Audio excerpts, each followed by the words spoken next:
जो लोग औरों के लिए कुछ करते हैं सच में वही जीते हैं। वो एक बात है जो हमारे गुरुजी हमेशा कहा करते हैं, जो आपके समक्ष अभी उपस्थित है। यदि आप उधर देखते हैं तो हमारे प्रथम गुरु कहें, जिन्हें वैसे तो माता पिताजी होते हैं प्रथम गुरु, लेकिन बाहर की दुनिया के श्री राजीव दीक्षित जी, तो उन्होंने कहा है, देखो पढ़ के देखो, मरना है ये तो पक्का है, तो फिर कुछ करके मरो ना।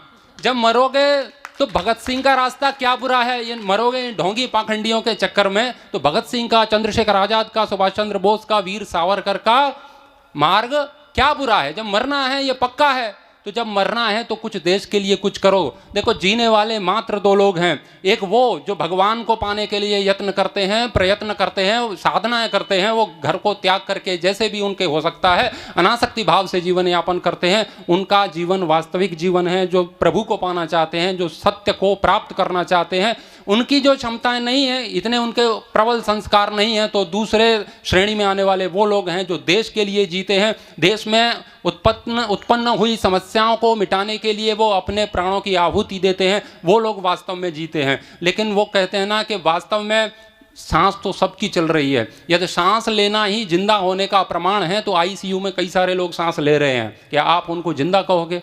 हम जिंदा लाश बन चुके हैं। देश में जो समस्याएं होती हैं उस पर हम विचार नहीं करते। कल मैं देख रहा था, हमारे मामा जी आए थे अपने मुरैना में, सबके ही मामा जी, मतलब मेरे व्यक्तिगत नहीं, शिवराज चौहान।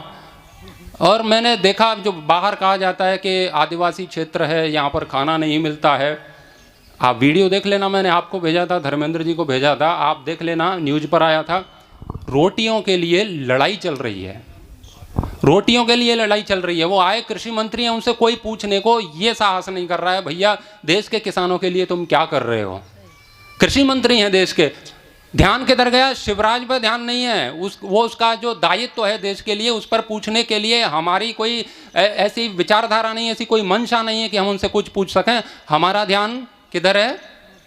वो कहते हैं ना, आपका ध्यान किधर है? छोले भटूरे वाला इधर है। तो हमारा ध्यान किधर है? बूंदी वाला इधर है।